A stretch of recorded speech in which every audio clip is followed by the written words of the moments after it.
सोमलपुर के राजा सूर्य प्रताप बेहद ही प्रतापी और लोकप्रिय राजा थे। उनके राज्य पाठ में किसी प्रकार की कोई कमी नहीं थी। प्रजा सुखी से अपना जीवन यापन कर रही थी। सूर्य प्रताप का एक पुत्र तेज प्रताप था जो विवाह योग्य हो गया था, किंतु वह बाल हट के कारण विवाह नहीं करना चाहता था। विवाह के लिए जब भी पिता या कोई कहता तो उसके सामने तेज प्रताप अपनी शर्त रख दिया करता। वह शर्त थी, जो भी कन्या उससे विवाह करेगी उसे सुबह शाम एक लात मारेगा।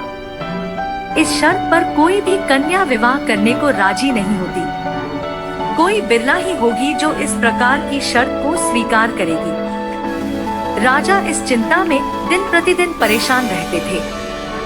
तेज प्रताप राजा का इकलौता बेटा था।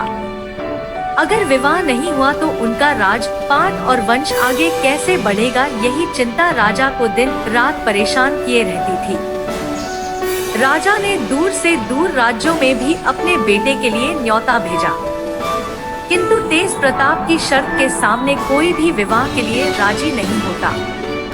काफी समय बीत गए थे। एक कन्या रागिनी ने इस प्रकार की शर्त और चुनौती को स्वीकार कर विवाह करने के लिए हाँ भर दिया। समय और मुहूर्त देखकर दोनों का विवाह संपन्न हुआ। सभी विधि विधान पूर्ण कर जब दोनों कोहबर में पहुँचे, तेज प्रताप ने अपनी नवविवाहिता पत्नी रागिनी को अपनी शर्त की याद दिलाई और एक लात मारने की बात कही। रागिनी ने कहा, आप मुझे लात तभी मार सकते हैं जब आप स्वयं से कमाने योग्य हो जाएंगे।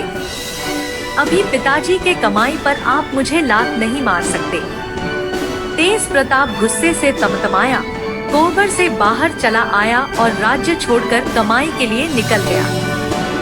सवेरे जब तेज प्रताप की खोज की गई तो पता चला वह कमाई के लिए बाहर चला गया है। किसी ने ढूंढने का प्रयत्न नहीं किया क्योंकि रागिनी ने सभी को रोक दिया था।